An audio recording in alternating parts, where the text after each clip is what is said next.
Chers amis, nous allons aborder aujourd'hui une nouvelle partie du livre de l'Apocalypse.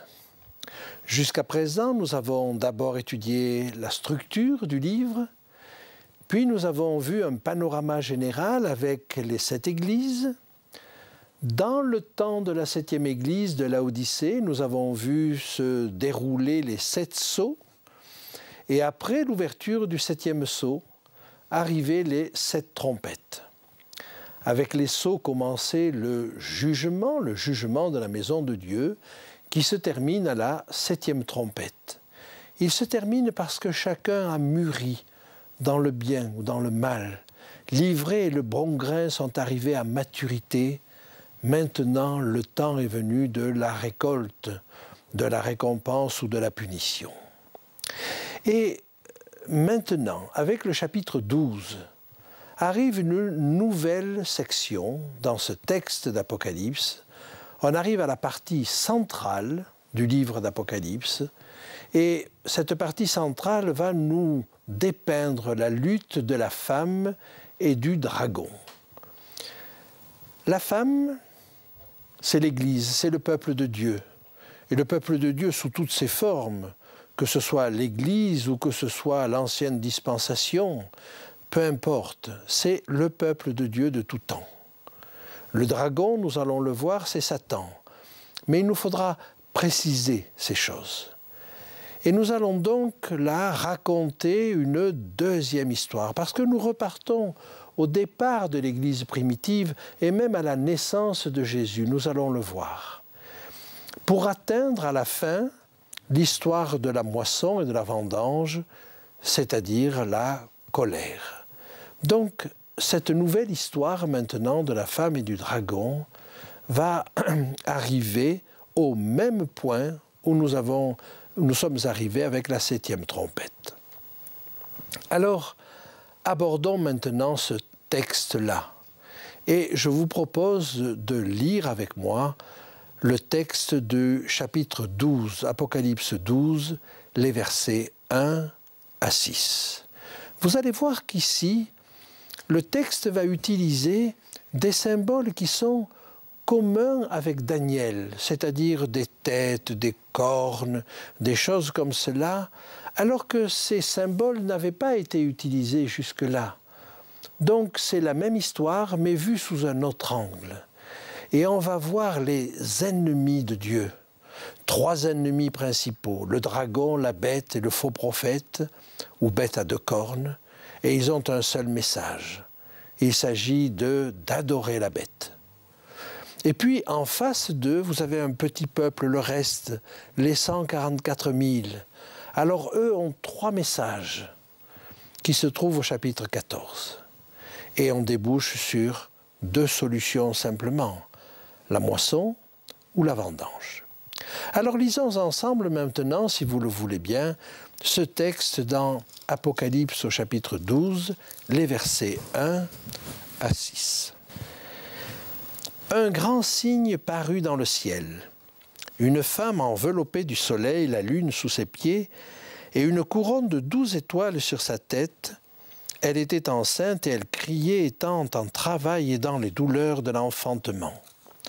Un autre signe parut encore dans le ciel, et voici c'était un grand dragon rouge, ayant 7 têtes et 10 cornes, et sur ses têtes 7 diadèmes. Sa queue entraînait le tiers des étoiles du ciel et les jetait sur la terre. Le dragon se tint devant la femme qui allait enfanter afin de dévorer son enfant lorsqu'elle aurait enfanté. Elle enfanta un fils qui doit paître toutes les nations avec une verge de fer. Et son enfant fut enlevé vers Dieu et vers son trône. Et la femme s'enfuit dans le désert, où elle avait un lieu préparé par Dieu, afin qu'elle y fût nourrie pendant 1260 jours. Un texte qui met en présence plusieurs personnages. D'abord la femme, puis le dragon. Et la femme doit enfanter un fils, et le fils lui-même a son histoire. Eh bien, aujourd'hui, nous allons étudier la femme. Alors la femme représente toujours dans la parole de Dieu, que ce soit dans l'Ancien ou dans le Nouveau Testament, elle représente le peuple de Dieu. Mais elle représente le peuple de Dieu dans ses relations avec Dieu. C'est-à-dire qu'en tant que femme, elle est fidèle ou infidèle. Elle est fidèle à Dieu ou elle n'est pas fidèle à Dieu. Et cette image parcourt toute la Bible. Alors j'aimerais vous le faire voir à travers un texte de l'Ancien Testament en particulier, mais il y en a bien d'autres, un texte qui se trouve dans le livre du prophète Osée, au chapitre 2. Et lisons, si vous voulez, d'abord les versets 15 et 16. À partir du verset 16. « C'est pourquoi je veux l'attirer et la conduire au désert, et je parlerai à son cœur. Là, je lui donnerai les vignes de la vallée d'Accor, comme une porte d'espérance. Et là, elle chantera comme au temps de sa jeunesse, et comme au jour où elle remonta de l'Égypte. Et il avait dit avant, je la châtierai pour les jours où elle encensait les Baals, et où elle se parait d'anneaux et de colliers. Elle allait après ses amants et m'oubliait, dit l'Éternel. » Ainsi, le peuple d'Israël était comparé à une épouse. Elle était infidèle au verset 15, et puis Dieu va parler à son cœur, il va l'attirer au désert. Et il va lui donner des vignes, il va lui donner une certaine richesse pour qu'elle comprenne que son protecteur, son mari, n'est autre que Dieu. Je vous invite aussi à lire les versets 19 et 20. « J'ôterai de sa bouche les noms de Baal pour qu'on ne les mentionne plus par leur nom. En ce jour-là, je traiterai pour eux une alliance avec les bêtes des champs, les oiseaux du ciel et les reptiles de la terre.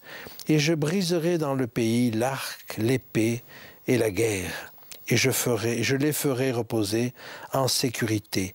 Je serai ton fiancé pour toujours. Je serai ton fiancé par la justice, la droiture, la grâce et la miséricorde. Je serai ton fiancé par la fidélité, et tu reconnaîtras l'Éternel. » Voilà donc comment Dieu parle à son peuple, comme à une épouse qu'il veut chérir. Mais nous avons aussi dans le Nouveau Testament des textes semblables. Et je vous invite à lire dans l'Épître aux Éphésiens, au chapitre 5, le verset 25. Éphésiens, chapitre 5, verset 25. « Marie, aimez vos femmes comme Christ a aimé l'Église et s'est livré lui-même pour elle. » Marie, aimez vos femmes comme Christ a aimé l'Église. Et il a tellement aimé son peuple et son Église qu'il s'est livré pour elle. Il est allé jusqu'à la mort. C'est un magnifique exemple pour les maris. Et nous trouvons un texte comparable dans la deuxième lettre de Paul aux Corinthiens, au chapitre 11 et au verset 2.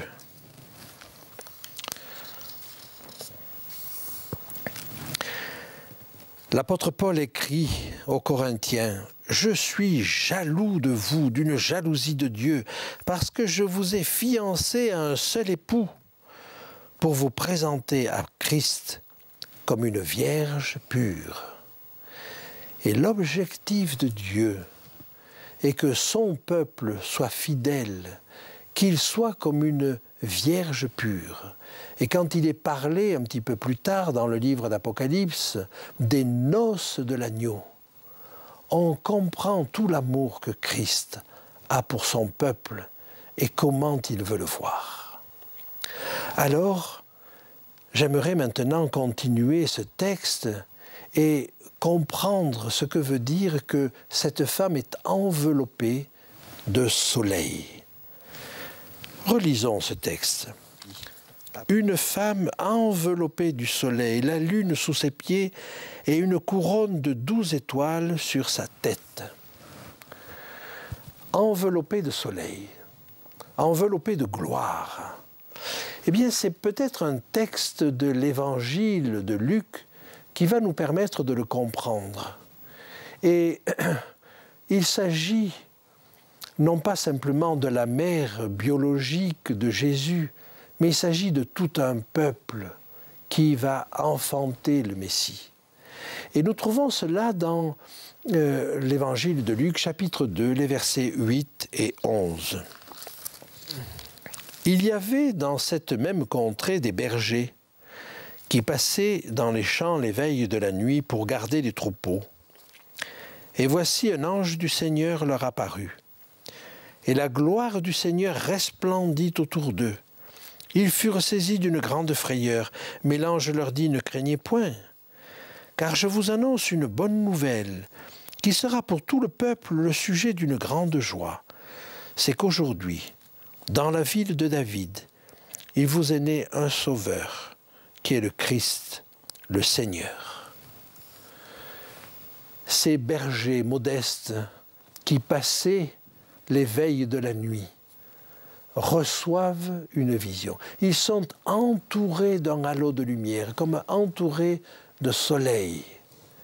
Et c'est à eux, ces modestes bergers, que va être faite cette révélation qu'un sauveur leur est né, que le Messie est arrivé. Alors la notion d'être enveloppé, d'être vêtu, est en elle-même vecteur de la notion d'alliance. Et quand quelqu'un jetait son manteau sur quelqu'un d'autre, ça voulait dire qu'il était associé dans une même mission. Je vous propose de lire cela dans le livre d'Ézéchiel, au chapitre 16 et au verset 8. On retrouve le thème de l'épouse, et voici ce que dit Dieu. « Je passais près de toi, je te regardais, et voici ton temps était là, le temps des amours. J'étendis sur toi le pan de ma robe, je couvris ta nudité, je te jurai fidélité, je fis alliance avec toi, dit le Seigneur, l'Éternel, et tu fus à moi. » Dieu fait allusion là à la sortie d'Égypte. Et quand le peuple est sorti d'Égypte, il était nu et tout ensanglanté. Et là, il va faire alliance avec son peuple. Il va le conduire au désert. Il va parler à son cœur. Il va lui donner des institutions. Il va lui donner la loi. Il va le structurer. Voilà ce qu'était l'alliance. Et cette femme enveloppée de soleil, on peut considérer que c'est le peuple de Dieu qui est dans l'alliance. Mais voyez, elle a la lune sous ses pieds. Alors la lune n'est que le reflet du soleil. Et le soleil, incontestablement, c'est la nouvelle alliance. La lune, qui n'en est que le reflet, c'est l'ancienne alliance. Et par conséquent, cette femme vient de passer l'ancienne alliance et elle est rentrée dans la nouvelle alliance. Le peuple de Dieu vient de sortir de l'ancienne dispensation et il rentre dans une nouvelle. Je vous propose de lire ceci dans Colossiens 2, 16. L'épître aux Colossiens, au chapitre 2 et au verset 16. Que personne donc ne vous juge au sujet du manger ou du boire, ou au sujet d'une fête ou d'une nouvelle lune ou de sabbat. C'était l'ombre des choses à venir, mais le corps est en Christ. Le corps de la nouvelle alliance est en Christ, et tout ce qui était avant n'était que l'ombre de cela. Nous avons la même idée dans l'Épître aux Hébreux, au chapitre 8 et au verset 5.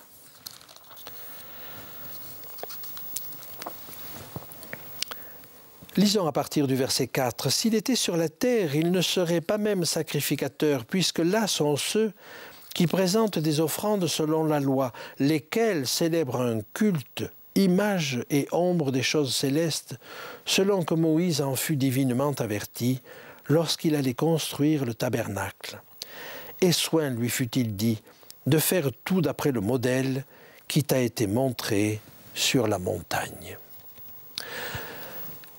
Et cette femme, qui est enveloppée de soleil, qui a la lune sous ses pieds, a une couronne de 12 étoiles sur la tête. Alors la couronne en elle-même est un symbole de victoire.